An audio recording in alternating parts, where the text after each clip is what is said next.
హల్లెలూయా. అందరూ సంతోషంగా ఉన్నారు, దేవుడితో మాట్లాడుతూ ఉన్నారు. హల్లెలూయా.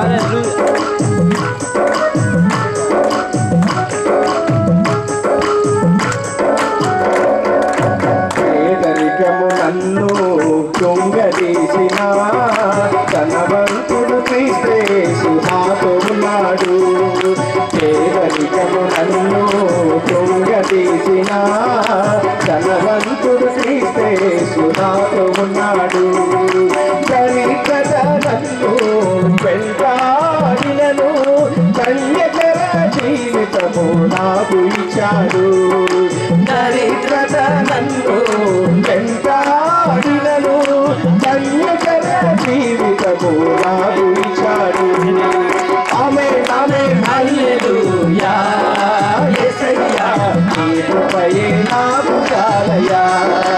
ఆమేన్ ఆమేన్ హల్లెలూయా. యేసయ్యా నీ కృపయే నాకు చాలయ్యా. గ్లోరీ హల్లెలూయా. హల్లెలూయా. అందరూ కలిసి మన ప్రభు అయిన యేసుక్రీస్తు నామంలో నీ విశ్వాసం అనే ప్రోగ్రామ్ని చూస్తున్న ప్రజలందరికీ, విశ్వాసులందరికీ ప్రత్యేకమైన వందనాలు, శుభములు. ఈరోజు దేవుడి వాక్యంలో నుంచి కొన్ని మాటలు చూద్దాం. సంఖ్యాకాండం 13వ అధ్యాయం 17వ వచనంలో ఇలా ఉంది. దానికి ముందు ఏం జరిగిందో చెప్తాను. మోషే ఇశ్రాయేలీల 12 గోత్రాల్లో నుంచి 12 పెద్ద మనుషుల్ని, ఒక్కొక్క గోత్రం నుంచి ఒక్కొక్క పెద్ద మనిషిని పంపించి పొయ్యి కానాను దేశాన్ని చూచిరండి, అక్కడ ఎలా ఉందో ఏంటో అని చెప్పేసి 12 మందిని ప్రత్యేకించి పంపిస్తూ ఉన్నాడు. వాళ్ళల్లో కానానుకి యాత్రలో ఉన్న 10 మంది గోత్రికుల్లో 10 మంది పెద్దలు, కాలేబు, యెహోషువ వీరిద్దరు కూడా మొత్తం 12 మంది అయ్యారు. వాళ్ళని పంపించి అక్కడ ఒక నమూనా ఇస్తున్నాడు. మీరు ఆ దేశానికి వెళ్తున్నారు కదా, ఆ కానాను దేశం దేవుడు ఇశ్రాయేలీల జనాంగాన్ని ప్రేమించి వారికి స్వాస్థ్యంగా ఇవ్వబోయే దేశం. ఐగుప్తు బానిసత్వ బ్రతుకును విడిపించబడి ఇక నేను మీకిచ్చు ఆ ప్రదేశంలో మీరు సంతోషంగా పాలు తేనెలు ప్రవహించే దేశంలో మీరు ఉంటారు, సమృద్ధితో మీరు ఉంటారు, మీకు అసలు లేమనేది ఉండదు అని చెప్పుకుంటూ ఇశ్రాయేలీలకి వాగ్దానం చేసుకుంటూ వచ్చాడు. కాలేబు, యెహోషువలు మాత్రం నిండు మనసుతో దేవుని ఆరాధించుకుంటూ వచ్చారు. అయితే మోషే ఆ ఇశ్రాయేలీలకి, ఆ పెద్దలకి ఒక నమూనా ఇస్తున్నాడు. ఆ నమూనా ఏంటో ఒకసారి మీ ముందు చదువుతానేనండి. 18వ వచనం, 13-18 సంఖ్యాకాండం. దానిలో నివసించు జనులు బలము గలిదో బలము లేనిదో, ఫస్ట్ది, కొంచెమైనదో విస్తారమైనదో, వారు నివసించు భూమి ఎట్టిదో అది మంచిదో చెడ్డదో, వారు నివసించు పట్టణములు ఎట్టివో, వారి గుడారములలో నివసిస్తున్నారో కోటలలో నివసిస్తున్నారో, వారి భూమి సారమైనదో నిస్సారమైనదో, దానిలో చెట్లు ఉన్నవో లేవో కనిపెట్టవలేను, ఏడిచ్చాడండి. మరియు మీరు ఆ దేశపు పండ్లను కొన్ని తీసుకుని రండని చెప్పెను. అది ద్రాక్షల ప్రథమ పక్వకాలము. నమూనా ఇచ్చాడు. ఏమని? దేవుడు కానానుని ఇశ్రాయేలీలకి వాగ్దత్త దేశంగా ఇస్తున్నాడు కదా, అయితే ఆ వాగ్దత్త దేశమైన కానాను ఎలా ఉందో చూసిరండి. వాళ్ళు అక్కడ నివసించే ప్రజలు బలము కలిగిన వాళ్ళు, బలము లేని వాళ్ళు, అక్కడ వారు కోటల్లో నివసిస్తున్నారా లేకపోతే పూరి గుడిసెల్లో నివసిస్తున్నారు, అక్కడ భూమి విస్తారమైనదో లేకపోతే నిస్సారమైనదో, అలా కొన్ని మాటలు ఇచ్చాడు. చెట్లున్నవో లేవో, భూమి విస్తారమైందో నిస్సారమైందో అని చెప్పి ఇట్లా ఇచ్చాడు. ఈ నమూనా ప్రకారం మీరు చూసుకొని తీసుకొని రండి. అంతేకాదు, మీరు వచ్చేటప్పుడు అక్కడ పండిన ఫలాలు ఏవైతే ఉంటాయో, అక్కడ ఏం పండుతున్నాయో అవి కొద్దిగా నమూనాగా తీసుకురండి అని చెప్పాడు. ఓకే, కమిషన్ ఇచ్చారు, నమూనా ఇచ్చారు. 12 బయలుదేరారు. ఈ 12లో 10 మంది మాత్రం అక్కడున్న జనాంగాలను చూసి, అక్కడ 7 రకాల జనాంగం ఉన్నారు. కొంతమంది యుద్ధ ప్రవీణులు ఉన్నారు, కొంతమంది ఆజానుబాహులు బలంగా ఉన్నారు, రకరకాల కల్చర్లు, రకరకాల మనుషులు, మనస్తత్వాలు అన్నీ చూసొచ్చారు. చూసొచ్చి ఇక 40 రోజులు ఆ దేశాన్ని సంచరించి తూర్పు, పడమర, ఉత్తర, దక్షిణ దిక్కులందరికీ వెళ్ళి ఇక 40 రోజులు క్యాంప్కి వెళ్ళారు కదా, ఏం విశేషాలు అని చెప్పి అడిగారు. అయితే వాళ్ళల్లో 10 మంది వాళ్ళు ఎలాంటి రిపోర్ట్ ఇచ్చారంటే అది మీకు తెలుసు. 13వ అధ్యాయం 13వ వచనంలో ఒక మాట ఉంది. ఈ యొక్క ఎందుకు ఈ 10 మంది ఈ ఇద్దరు నేను వేరుపరిచి మాట్లాడుతున్నాను అని అంటే, మీరు ఆ వాక్యం అంతా చదివితే మీకు అర్థమవుతుంది. ఈ 10 మంది ఇశ్రాయేలీని భయక్రాంతులు చేసే నమూనాను తీసుకొచ్చారు.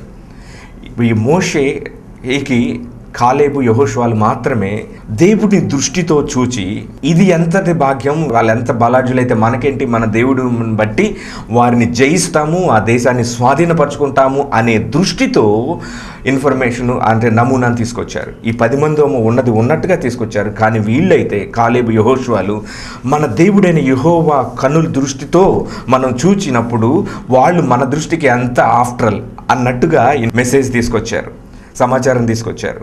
అయితే వీళ్ళు మాత్రం వామ్మో వాళ్ళు చాలా బలం కలిగిన వాళ్ళు, వాళ్ళ దృష్టికి మనము ఎట్లా ఉన్నారు, మిడతల వల్లే ఉన్నాము, మా దృష్టికి మేము మిడతల వల్లే ఉన్నాము, వారి దృష్టికి కూడా అట్లాగే ఉంటున్నాము అని చెప్పుకుంటా తీసుకొచ్చారు ఇన్ఫర్మేషన్. దానికి ఈ యెహోషువ కాలేబులు చాలా కోపం వచ్చేసింది. ఇదేంటి బాబు, ఇన్ని అద్భుతాలు చూశారు, ఆశ్చర్యకార్యాలు చూశారు, ఎన్నో గొప్ప గొప్ప కార్యాలు, దేవుడి యొక్క బాహుబలం భుజబలం చూసి వచ్చారు, అయినా వాళ్ళని మనం జయించలేము, వాళ్ళ దృష్టికి మేము మిడతల వల్లే ఉన్నాము, ఇట్లాంటి భాష మాట్లాడతారేంట్రా బాబు, ఇట్లాంటి భాష మాట్లాడి యెహోవా దేవుడికి కోపం రగించిన వాళ్ళు అవుతారు, అయ్యో దేవా అని చెప్పేసి వాళ్ళు మనసులో ఆవేదన పట్టలేకపోతున్నారు. అయితే ఒకరోజు కాలేబు యెహోషువలము అది మనం ఎంతకైనా తీసుకురావచ్చు, పెద్ద ఇష్యూ కాదు, మనం ఈజీగా జయించుతాము, అది పాలు తేనెలు ప్రవహించే దేశం, దానిలో సమృద్ధి ఉంది, కరువు లేదు, చక్కగా నదులు ఉన్నాయి, పంటలు బాగా పండుతాయి, ఎటువంటి ప్రాబ్లం లేదు, చెట్లు మంచి చెట్లు, నేలము విస్తారమైన భూమి ఉంది, దాది సారవం కలిగినది, సత్తువు కలిగినది, మనకేం ప్రాబ్లం లేదు, మన దేవుడని యెహోవా మనకు తోడుగా ఉంటాడు, మనం వెళ్ళి దాన్ని స్వాస్థ్యంగా తీసుకోగలుగుతాం, స్వాధీనం చేసుకోగలుగుతామని వీళ్ళు విశ్వసిస్తే ఈ సర్వ సమాజానికి ఈ 10 మంది చెప్పిన మాటలు గందరగోళాన్ని సృష్టించినాయి. జనాలు ఎవరైనా సరే అండి 10 మంది మాటలు నమ్ముతారు, కానీ 2 మాటలు నమ్ముతారా? నమ్మరు. మరి వీళ్ళు పిచ్చోళ్ళే ఏదో మాటలు మాట్లాడుతున్నారు, ఈ 10 మంది ఒకరు కాకపోతే 2 కాకపోతే 3 కాకపోతే తప్పు చెప్తారు అనుకోవచ్చు, 10 మంది తప్పు చెప్తారా అని అనుకొని వాళ్ళంతా ఏ మోషే మీద తిరగబడి మేము అక్కడ ఉంటేనే బాగుండేది, తిరిగి మేము మాకు నాయకుడిని ఎన్నుకొని ఐగుప్తు దేశానికి వెళ్ళిపోయి అక్కడే బతుకుతాము, మమ్మల్ని తీసుకొచ్చి ఈ అరణ్యంలో సంపేయడానికి తీసుకొచ్చామని మోషే మీద తర్వాత అహరోను మీద తిరగబడ్డారు.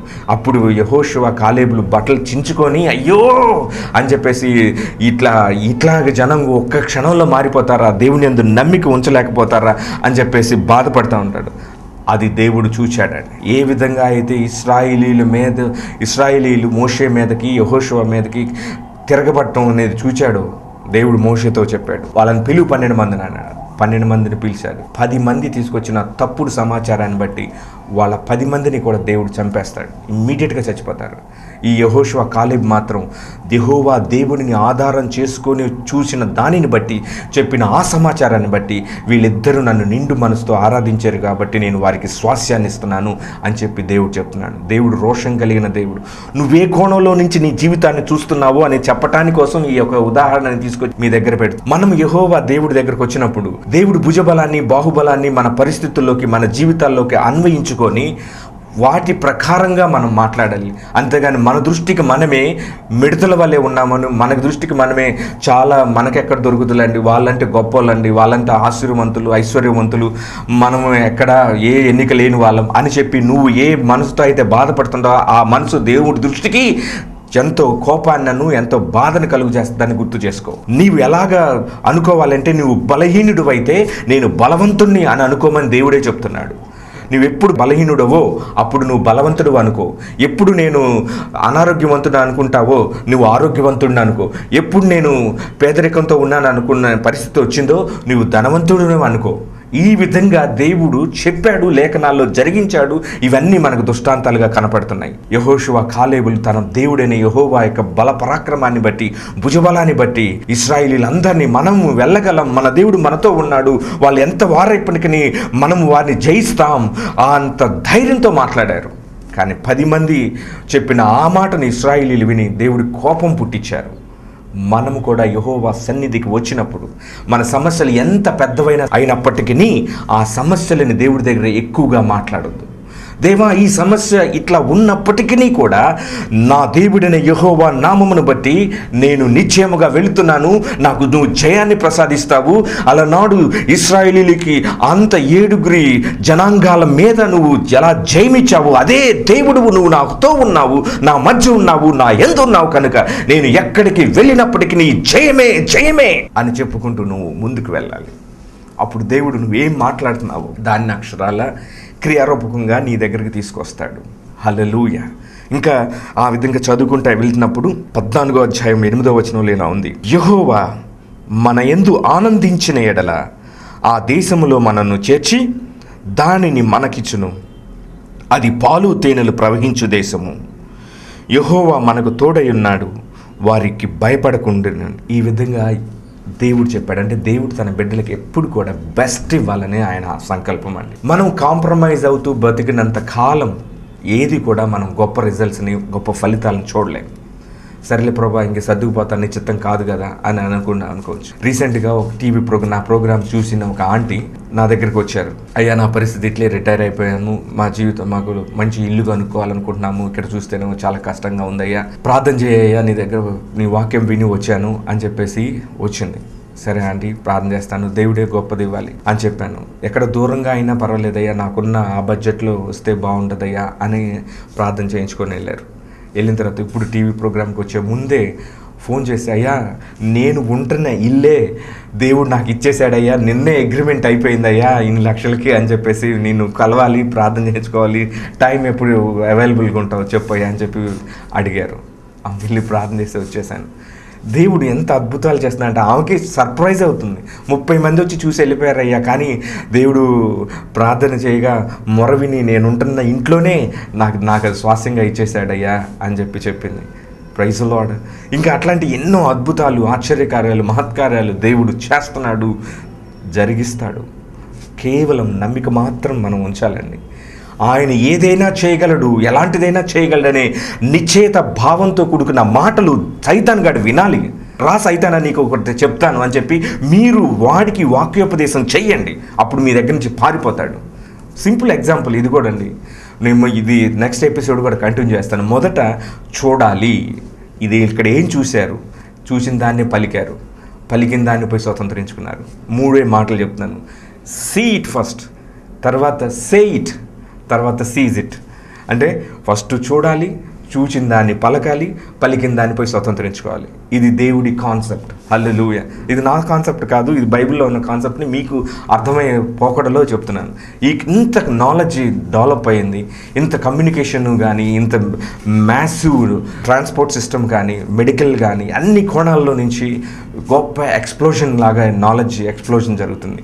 మరి క్రైస్తవంలో దేవుని ఆత్మ ఎక్స్ప్లోజన్, స్పిరిట్ ఎక్స్ప్లోజన్ ఎందుకు జరగదు? జరుగుద్ది, బిగిన్ అయింది, ఆల్రెడీ కౌంట్ డౌన్ స్టార్ట్ అయింది.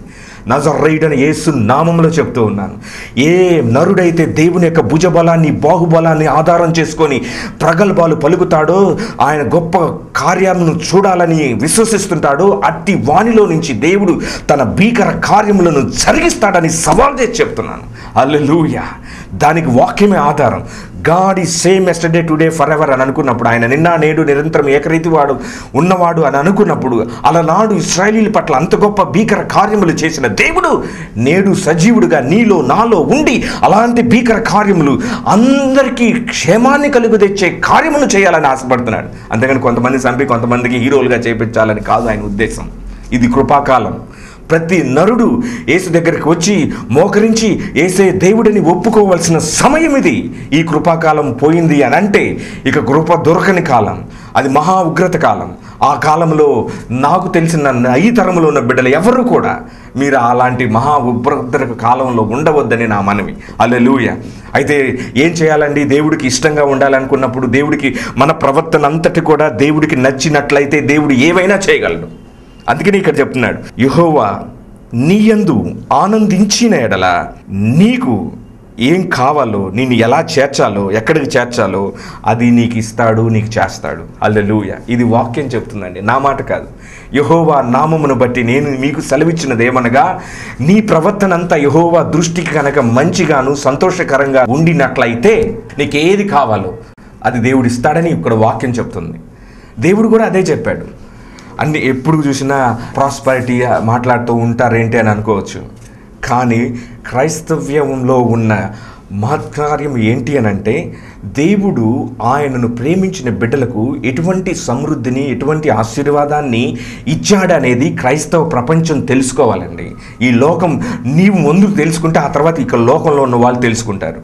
ఇక్కడ కూడా అంతే. ఆ ఇద్దరే తెలుసుకున్నారు దేవుడి యొక్క భుజబలాన్ని, బాహుబలాన్ని. ఆ తర్వాత సర్వ సమాజం ఎరిగి ఉన్నారు, వీళ్ళు తప్పుడు మెసేజ్ తీసుకొచ్చారు కాబట్టి దేవుడు వాళ్ళని 10 మందిని చంపేశారు అని. తిరుగుబాటు స్వభావం వద్దు. దేవుడి వాక్యాన్ని వాక్యంగా ప్రకటిస్తూ ఉన్నప్పుడు అనేక మంది ఈ భక్తి మేము చేయలేం కానీ, అంత నిష్టగా మేము ఉండలేం కానీ, నాకు నచ్చింది, మాకు స్థాయికి సరిపోయిన వాళ్ళు ఆ ప్రీచర్స్ మాకు కావాలి.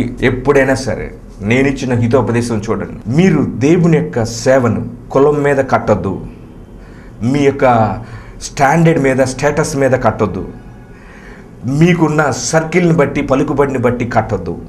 మరి దేని మీద కట్టాలంటే దేవుని వాక్యం మీద కట్టు. హల్లెలూయా. ఏదో ఒక రోజు మనమందరము యెహోవా న్యాయ తీర్పు ఎదుట మనం నుంచోవలసిన పరిస్థితి వస్తుంది. మీలో అనేకలు మంది బోధకులు కాకుండా మేలు అని రాసింది. మొదట తీర్పు బోధకుల మీదే వస్తుందట.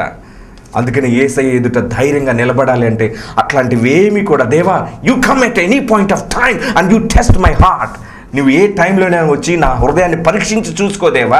నీ ఎదుట నేను సిగ్గుపడనక్కర్లేని విధంగా నా హావభావాల్లోనూ, నా యొక్క ఆలోచన సరళిలోనూ ఎంతో నిష్ఠగాను, పరిశుద్ధంగాను ఉండగలిగిన ధైర్యం నీవు నాకు ప్రసాదించావు. అది నాకు కలిగింది కాదు దేవా, నేనైతే బలహీనుడే. కానీ నీవు ఏది చెప్పావో, ఏది నీవు నాకు సంకల్పించావో అది నిదానించి చూచి ఆ పరిపూర్ణతలో నేను ఎదగటానికి పరిశుద్ధాత్మయే కారకుడయ్యాడు. నాకుగా నేనైతే చేయలేను. హల్లెలూయా. ఇప్పుడు కూడా చాలామందిని చూస్తున్నాను, చాలా సంఘాల్లో చూస్తున్నాను. నా మాట మీకు కష్టంగా అనిపించవచ్చు, కానీ మీరు కష్టపడినా పర్వాలేదు, కానీ దేవుడు కష్టపడకూడదు. హల్లెలూయా.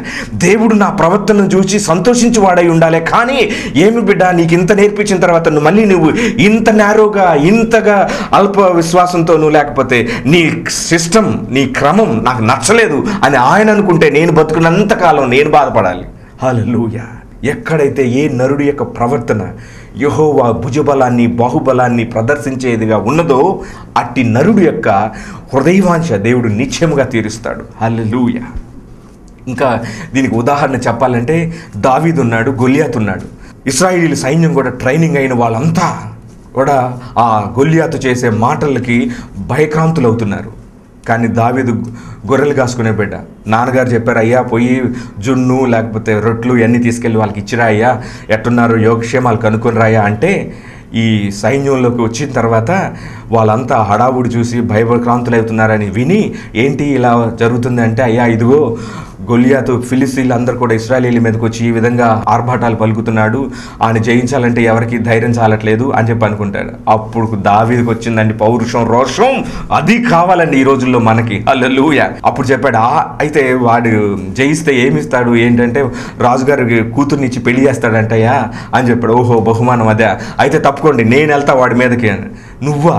మేము ఇన్ని సంవత్సరాలు ట్రైనింగ్లో ఉన్నాము, యుద్ధంలో ఎట్ట చేయాలో మాకు తెలుసు, ఇన్ని సంవత్సరాలు మేము సేవ చేస్తున్నాము, నువ్వు ఇప్పుడు వచ్చావు, నీకేం తెలుసు సేవ, నీకేం తెలుసు ఆడి మీద యుద్ధం చేయటం అని అనుకున్నారు. అన్నదమ్ములు ఈర్ష్యపడ్డారు. కానీ ఈ వార్త రాజుకు తెలిసింది. అయితే తీసుకురండి అన్నాడు. అప్పుడు చెప్తున్నాడు, నేను నా ఎక్స్పీరియన్స్లో నేను చెప్తున్నాను రాజా, నా అనుభవాల్లో సింహాన్ని చీల్చాను, ఎలుగుబండిని చీల్చాను, నా గొర్రెలు నేను కాపాడుకున్నాను. జీవము కలిగిన దేవుడి బిడ్డలను దూషించుటకు ఈ సున్నత లేని ఫిలిస్తీయుడు వీడెంతటోడు, నన్ను పంపించు, నేను చూస్తా వాడి సంగతి ఏంటో అని చెప్పి ఆ ధైర్యపు మాటలు రాజుకు చెప్పగానే రాజుకు ఎక్కలేనంత ధైర్యం వచ్చేసి, అయితే ఇదిగో యుద్ధోపకరణాలు ధరింపజేయండి, ఇవన్నీ నాకొద్దు, నాకేం అక్కర్లేదు, నా ఆయుధం నాకుంది అని ఒడిసెల రాయి తీసుకొని వెళ్ళిపోయాడు. వెళ్ళిపోతా ఉన్నప్పుడు ఆ ఫిలిస్తీన్ గొలియాతు అంటే, ఏమిరా నీకు కుక్కలా కనపడుతున్నానా, నువ్వు నా మీదకి వస్తున్నావు ఇట్లా అని చెప్పి అన్నాడు. సైన్యంలో అధిపతి యెహోవా పేరట నీ మీదకి వస్తున్నాను, కూసుకో అని చెప్పి అన్నాడు. ఎంతే 5 రాళ్ళు ఎన్నుకున్నాడు. ఒక్క రాయి ఒడిసెల్లో పెట్టి కొట్టంగానే దేవదూత ఆ రాయిని తీసుకెళ్ళి ఎగ్జాక్ట్గా ఆ మధ్యలో ఇక్కడ కొట్టేసిందండి. ఆ వంతున ఎక్కడైనా ఇక్కడ తగిలితే వెనక్కి పడాలి, కానీ ముందుకు పడ్డాడు ఏంటి, నీవు సేవించుచున్న దేవుడనే యెహోవా ఎదుట నేను సాష్టాంగ పడుతున్నాను అని చెప్పి ముందుకు పడ్డాడండి. ఆ తర్వాత దావీదు వెళ్ళి ఫిలిస్తీయుడైన గొలియాతు ఖడ్గాన్ని తీసి తన తలను నరికి ఇశ్రాయేలీలకు వేడుకగా తీసుకొచ్చి ఈడా ఇశ్రాయేలీల దేవుడిని దూషించడానికి అని చెప్పి ఆ పురవీధుల్లో నడుస్తుంటే సౌలుకి 1000 గాను దావీదుకి 10,000 గానని ఘనత వహించారని చెప్పి స్తుతులు చెల్లిస్తూ ఉంటుంటే సౌలుకు ఈర్ష్య కోపం వచ్చేసింది. ఆ యుద్ధాన్ని దావీదు గెలిపించాడు. ఇక పారిపోయారు వాళ్ళంతా. దేన్ని బట్టి అతడు చూచాడు, జయాన్ని పొందాడంటే ఆయన సేవిస్తున్న దేవుడు యొక్క భుజబలాన్ని బాహుబలాన్ని ఎరిగి ఉన్నాడు కనుక అట్లాంటి సిచ్యువేషన్ వచ్చినప్పుడు ఈ అంతేందో తేలుస్తా అని చెప్పి దావీదు తను ప్రోత్సహించుకొని వెళ్ళిపోయాడు. గొప్ప కార్యం చేశాడు. ఈనాడు మన జీవితాల్లో కూడా ఈ యొక్క యెహోషువ, కాలేబు, దావీదు వీళ్ళ చరిత్రను మనకి ముందు దృష్టాంతాలుగా ఉంచినప్పుడు మరి మనము ఎందుకు ఉంచకూడదు అలాంటి నమ్మిక, విశ్వాసం? మన అనుభవాలలో ఎప్పుడు జయం జయం జయం అనే అనుభవాలతో దేవుడిని ఎందుకు స్తుతించలేము? ఎప్పుడు అపజయాలతో అయ్యా కోర్టు కేసుల్లో ఇలాగ నలిగిపోతుంది, ఇన్ని సంవత్సరాలుగా ఉంటుంది, అయ్యా ఆ యొక్క ల్యాండ్ ఆ విధంగా కబ్జా చేయబడింది, ఈ విధంగా మాకు దుష్టుడు ఈ విధంగా చెలరేగిపోతున్నాడు, మా సామర్థ్యాన్ని బట్టి మేము ఇలా కృంగిపోతున్నాము, మా పిల్లలకి జాబులు లేవు, ఇట్లా అన్నీ ఎప్పుడు ఇలాంటి కంప్లైంట్లేనా? యెహోవా దేవుడు మాకు అద్భుతాలు చేశాడు, ఆశ్చర్యకారాలు చేశాడు, జరిగించాడు, మా అనుభవపూర్వకంగా దేవుని యొక్క శక్తిని సామర్థ్యాన్ని మేము ఎరిగి ఉన్నాము, మా పట్ల ఇలాంటి భీకర కార్యములు జరిగించిన దేవునికి స్తోత్రం అని చెప్పే ఆ టెస్టిమనీస్ ఎందుకు వినపడకూడదు? అది జరిగినా కొంతమంది చెప్పరు. ఎందుకంటే అమ్మో నేను ఇంత ఆస్వాదించబడ్డానంటే మళ్ళీ ఆ ఆశీర్వాదం తీసుకొచ్చే చేటు ఇంత అంత కాదని చెప్పి అనుకుంటారు. ఒకరోజు ఒక దైవజనుడు చెప్పాడు, ఒక చర్చిలో ఆస్వాదించబడిన వ్యక్తి అట బాగా ఆస్వాదించబడని టెస్టిమనీ ఇవ్వగానే అక్కడ నలుగురున్న పేదవాళ్ళు వచ్చి అమ్మగారు మీ పరిస్థితి ఇట్లా ఉందమ్మా కొద్దిగా హెల్ప్ చేయండి అమ్మా అనగానే హెల్ప్ చేశారంట. చేసిన తర్వాత ఇక ఆమె దృష్టి అంతా కూడా ఏది వీళ్ళు ఇంకా ఇవ్వలేదు అని అనుకుంటా ఉందట. అయితే వాళ్ళేమో ఆమె వెళ్ళంగానే అడుగుద్ది మనం అని చెప్పేసి ఆ చర్చికి రావడం మానేశారంట. తర్వాత దైవజనుడి దగ్గర చెప్పారంట, అమ్మ ఇట్లా జరిగిందండి, నువ్వెందుకు ఇచ్చావమ్మా అంటే మాకేం తెలుసండి ఇస్తారనుకున్నామండి. ఇక ఏం కూడా రావటం మానేసిందంట. ఇవ్వటం ఎందుకు మళ్ళీ రావటం ఎందుకు, వాళ్ళు ఇవ్వలేదని బాధపడటం దేనికి? ఎప్పుడైనా నువ్వు దాన కార్యాలు ధర్మకార్యాలు చేయాలనుకుంటే నువ్వు అవి ఇంకా రావు అని అనుకున్న మనసుతో నువ్వు చెయ్యి. అప్పుడు నీకు ఏ బాధ ఉండదు, ఆయాసం ఉండదు. నువ్వు ఎవరి దగ్గరైనా తీసుకున్నా కానీ మళ్ళీ వాళ్ళకి ఇచ్చే మనస్తత్వంతో నువ్వు ఉండు. ఇంకా మేము చేయలేము ఇవ్వలేము అని అనుకోని చేయటానికి వీల్లేదు. ఒకనొక టెస్టిమనీ ఒక జీవితంలో జరిగింది. ఆయన వాళ్ళ కష్టంలో ఉన్నప్పుడు చాలా సహాయం చేశాడు. చేసిన తర్వాత ఈమె ఇక మాట్లాడుకోకుండా డబ్బుల సంగతి వెతుకోకుండా ఎన్నో లక్షలే సహాయం చేశారు. ఇక ఆయన బాధతో ఉండి పేషెంట్గా ఉన్నప్పుడు కూడా చూడటానికి కూడా రాకుండా వాళ్ళ కొడుకు వాళ్ళు చాలా నమ్మక ద్రోహం చేసి అసలు ఇస్తానని చెప్పిన వాళ్ళు ఇప్పటికీ ఆయన చనిపోయారు, కానీ వాళ్ళకి ఏమీ ఇవ్వలేదు. కానీ ఆమె బాధపడుతూ మనసులో ప్రార్థన చేసుకుంది, ఇది నీకెట్లా తెలుసు ఆమె చెప్పకపోతే అని. మరి తెలియాలి కదా, ఏదో ఒకటి ఆమె గురించి ప్రార్థన చేయాలి కదా. ఇట్లా చేసేవాళ్ళు ఉంటారు. మీరు అలాంటి తక్కువ స్టాండర్డ్ జీవితంలోకి మీరు వెళ్ళొద్దండి. ఉన్నతమైన స్టాండర్డ్లోకి రండి. మనిషి ఏది విత్తాడో అదే కొస్తాడు జీవితంలో. నువ్వు ఒకవేళ వాళ్ళని మోసం చేయొచ్చు, కానీ దేవుడిని మోసం చేయలేవు. నీ జీవితంలో ఏది వస్తుందో అదే జరుగుద్ది. నా మాటలు ముగిస్తున్న మీకు నేను చెప్పే ధైర్యపు ప్రోత్సహించే మాటలు ఏంటంటే, మొదట చూడండి, ఏది చూస్తారో దాన్ని పలకండి, ఏది పలుకుతారో దాన్ని పోయి స్వతంత్రించుకోండి. దేవుడు ఇలా చేశాడు, మీ జీవితంలో కూడా చేస్తాడు, నా జీవితంలో చేస్తున్నాడు, మీ జీవితంలో చేస్తాడు. దేవుడి మాటలను దీవించునుగాక. ఒక క్షణం ప్రార్థన చేద్దాం. కృపా ఆశీర్వాదాన్ని కాణబుద్ధుడైన మా తండ్రి, సర్వోన్నతుడైన మా దేవ యేసయ్య, నువ్వు మా ముందు ఉంచిన ఈ వాక్యాన్ని బట్టి నీకు స్తోత్రములు. అలనాడు ఇశ్రాయేలీయులకు ఏ విధంగా తోడుగా ఉన్నావో, పాత నిబంధన గ్రంథంలో ఏ విధంగా భక్తుల జీవితాల్లో చరిత్రలో వారితో ఉండి వారిని బలపరిచి వారిని ధైర్యపరిచి వారు చెప్పిన మాటలను బట్టి వారికి ఎంత గొప్ప జయాన్ని నువ్వు ప్రసాదించావో అంతటిని బట్టి నీకు స్తోత్రం కలుగునుగాక. సహాయం చేయి తండ్రి, నీకు వందనాలు. ఓల మర్షికర బహతస్య రబహుతూ శిఖమ బల కరబహతస్య కర్మికతూ శిఖల బరకుతోస్య ఉరబశిఖమ బల కురబహతస్య కర్మికతూ శిఖమ బల కురబహతస్య కర్మికతూ శిఖమ బల కురబహతస్య రాజేశ్వరి కృషిఖమ బల కరబహతస్య రబకుతోష్య ఉరబశిఖమ బల కురబహతస్య కర్మికతూ శిఖమ బల కురబహతస్య రిబతో శిఖమ బల కృతు శిఖమ బల కర్మికతోస్య.